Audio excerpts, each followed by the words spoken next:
দর্শক আসসালামু আলাইকুম। আমি ডাক্তার আহমেদ নাজমুল আনাম, শিশু কিশোর নবজাতক এবং শিশু হৃদরোগ বিশেষজ্ঞ। বরাবরের মতে আপনাদের সবাইকে স্বাগতম জানাচ্ছি। দর্শক, আজকে আমি একটি বিশেষ ব্যাপার আপনাদেরকে প্রয়োজনীয়তা উল্লেখ করতে চাই এবং আমি আশা করছি সবাই আপনারা বাসায় সেই জিনিসটা রাখবেন। সেটা হচ্ছে ওয়েইং স্কেল, অর্থাৎ বাবুদের যে ওয়েট মাপার যে যন্ত্র, সেটা আমরা বলি। আমাদের কাছে যে যন্ত্রগুলো আছে সেগুলো আমরা মাপি, ডিজিটালে সেটা মাপি। আপনারা সেরকম একটি যন্ত্র কেনার চেষ্টা করবেন। এর কারণ কি, একটি হচ্ছে বাবুর ওজন সঠিকভাবে বাড়ছে কিনা সেটি আমরা অবশ্যই জানতে পারবো, এবং ডায়রিয়া চলাকালীন সময় এই ওয়েট মাপার ব্যাপারটা কিন্তু আজকে আমি আপনাদের মনে করিয়ে দিতে চাই। তাহলে ডায়রিয়া বা পায়খানা চলাকালীন সময় কিন্তু আপনারা জানেন শরীর থেকে প্রচুর পরিমাণে পানি বেরিয়ে যায়। তো সেটি আপনার বাবুর বিপজ্জনক হচ্ছে কিনা সেটা আপনি ঘরে বসে নিজেই বের করতে পারবেন যদি আপনার বাবুর ওজন 5%-এর বেশি কমে যায়। অর্থাৎ আপনার বাবুকে আপনি ডায়রিয়া চলাকালীন সময় আপনি প্রতিদিন ওজন দেবেন এবং আপনি দেখবেন ওজনটা তার 5%-এর বেশি কমে যাচ্ছে কিনা। অর্থাৎ আপনার বাবু যদি 10 কেজি ওজন হয়, যদি 5% ওজন কমে যাওয়া অযাচিত হবে, যদি 500 গ্রাম ওজন কমে যায় ডায়রিয়া চলাকালীন সময়, সেটি বুঝবেন আস্তে আস্তে কিন্তু এটা মেডিকেল ইমার্জেন্সি বা আপনার মেডিকেল অ্যাটেনশনের ব্যাপার হয়ে দাঁড়িয়েছে। এবং যদি সেটা 10%-এর উপরে যদি অযাচিত হবে এবং র্যাপিডলি, আমরা বলি অ্যাব্রাপ্টলি, হঠাৎ করে বাবুর ওজন ছিল 10 কেজি, তারপর 10% কমে গেলে 1 কেজি যদি কমে যায়, অর্থাৎ 9 কেজি হয়ে যায়, তাহলে বুঝতে হবে বাবুকে এখনই হসপিটালাইজড করতে হবে। তাহলে এই ডায়রিয়া বা পায়খানা চলাকালীন সময় বাসায় যদি একটা ওয়েট মেশিন থাকে, তাহলে ওয়েটটা আপনি এমনি মাপতে পারছেন, আপনার ওজন বাড়ছে কিনা সেটা অন্যান্য সময় জানতে পারবেন। কিন্তু এই পাতলা পায়খানা চলাকালীন সময়টা কিন্তু আপনাকে অত্যন্ত কার্যকরী ভূমিকা পালন করবে এবং আপনি প্রয়োজনে কখন আপনার ডাক্তারের অ্যাটেনশন নিতে হবে সেই ব্যাপারে আপনি আপনি বুঝতে পারবেন।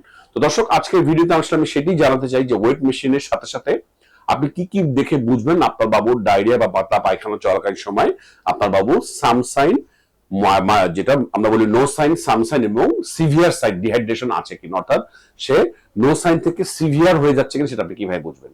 মোটা দাগে আমরা যদি বলি, ওজন যদি 5%-এর কম লস হয়, যদি আপনার বাবুর দেখছেন, যেটা আমি বললাম 10 কেজি বাচ্চা, সে 500 গ্রামের একটু কম আপনার ওয়েট লস হয়েছে, বাবু মোটামুটি নড়াচড়া করছে, বাবু খেলছে কিন্তু খেলাধুলার পরিমাণটা একটু কমে গেছে, একটু নিচতে যাচ্ছে কিন্তু একেবারে শুয়ে পড়েনি, বাবু কাঁদছে কিন্তু পানি কম, কিন্তু চোখ দিয়ে পানি আসছে, প্রস্রাবের পরিমাণ, যেটা আমি সবসময় বলি যে কমে গেছে কিন্তু একটু হলুদ হয়ে গেছে, কিন্তু প্রস্রাব করছে এবং চোখ বসে যায়নি, মাথার চাঁদি বসে যায়নি, তাহলে আপনার বাবু বুঝবেন মাইল্ড টু মডারেট ডিহাইড্রেশন আছে, এখনো বাবুর ওরকম বিপজ্জনক হয়নি এবং আপনি ঘরে বসে হয়তো বা ম্যানেজ করতে পারবেন। তবে যদি বলি যে বাবু যদি একটু বেশি নেতিয়ে পড়তে থাকে, আপনি ডাক্তারের শরণাপন্ন হবেন। তাহলে মাইল্ড টু মডারেট ডিহাইড্রেশন আমরা বুঝবো যদি 5%-এর কম ডিহাইড্রেশন হয় এবং বাবুর ওই সমস্ত কথা যেগুলো বলেছে, যদি বাবুর কান্না থাকে, চোখ দিয়ে পানি পড়ে, বাবুর চোখ এবং মাথার তালু যে খাজ আমরা বলি ফন্টেনালি বাল্জ না বসে না যায়, এবং যদি প্রস্রাবের পরিমাণ অ্যাডুকেট থাকে, আমি বলবো এখনো মেডিকেল ইমার্জেন্সি হয়নি।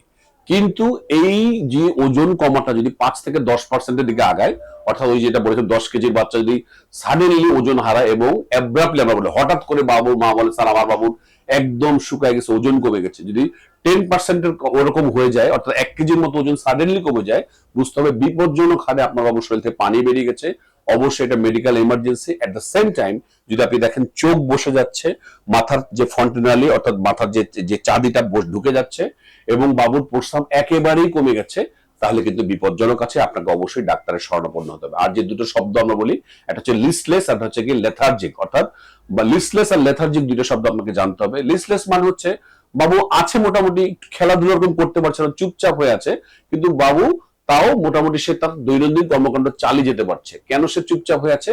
কারণ সে তার শক্তিটা সংগ্রহ করছে তার হজমের প্রক্রিয়াটাকে বাড়ানোর জন্য।